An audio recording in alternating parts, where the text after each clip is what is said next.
Good day. My name is Corey, also called Safety Man, safetyman.co, at safetyman on all your social media.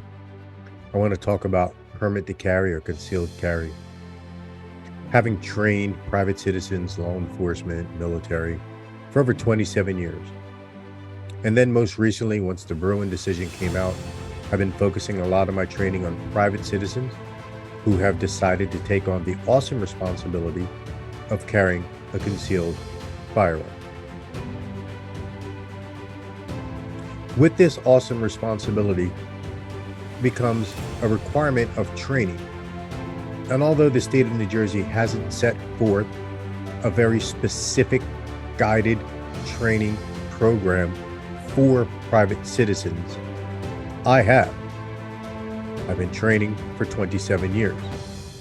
The training system that I put forth is the exact same system that every active duty law enforcement officer and every retired law enforcement officer who chooses to carry his or her firearm concealed while retired must undergo twice a year. Now we know that these permits to carry expire every 2 years.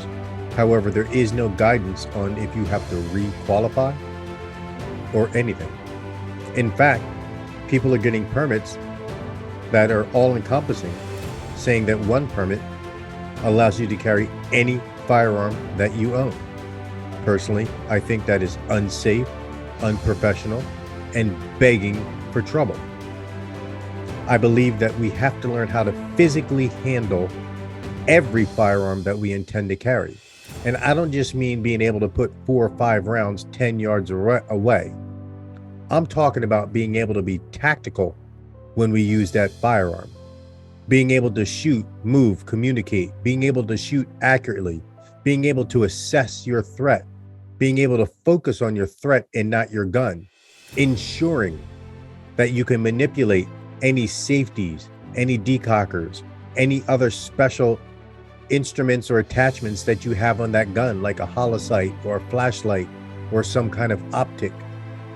That just is basic responsibility.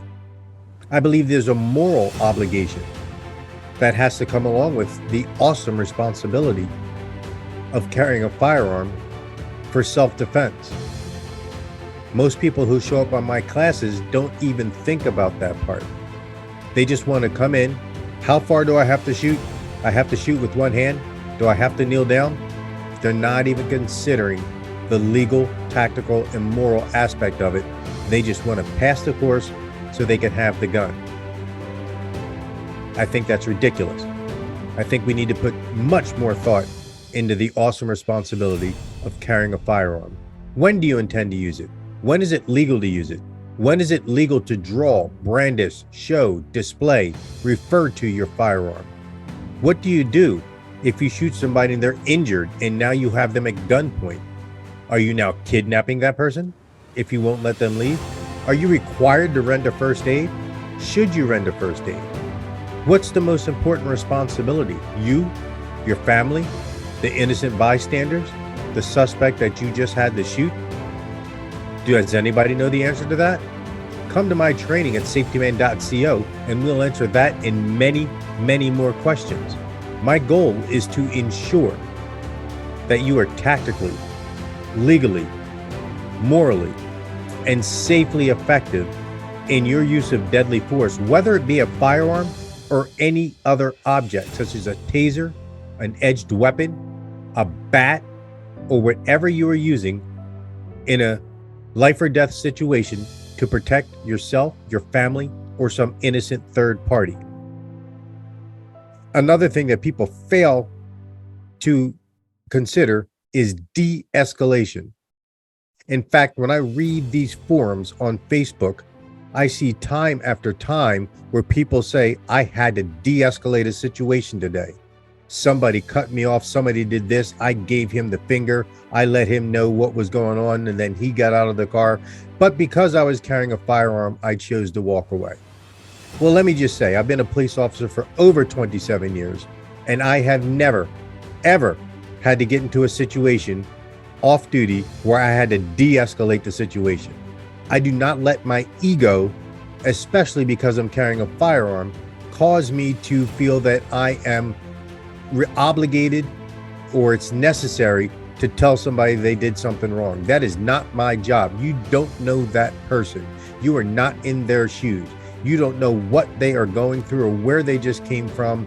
You don't know what medication they're on. You don't know what state of mind they're in. You don't know if they're a good guy or a bad guy. You know none of that. You're just letting your ego get you involved in a situation that you may not want to or be able to handle. So my advice to all concealed carry holders, don't be the example. Don't mess it up for the rest of us. De-escalate, avoid, escape, diffuse, get out of the way of that type of a situation. By all means, if someone's life is in danger and you are physically and legally capable of intervening to save life, whether you know the person or don't, then that's a personal decision. And if your training and experience in firearm allow you to do that successfully, then by all means do that. But do not insert yourself in minor discrepancies, minor altercations, or minor incidents where it's just ego and I have a gun so I can tell him what to do. So de-escalate that, because we have a higher moral authority when we accept the awesome state responsibility, the state allowing us to carry a firearm.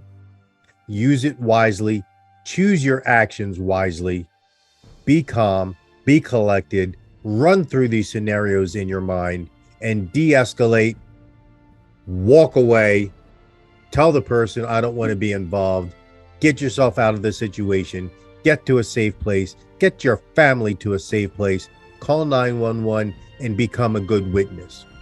Go to safetyman.co and you'll have these classes, a master class on de-escalation for the concealed carry holder. It will give you all the tips and tricks that I've learned over the 27 years of law enforcement without ever having to shoot anyone in the line of duty. Other people in my agency have, 4 or 5 of my good friends have, and it has affected them for the rest of their lives.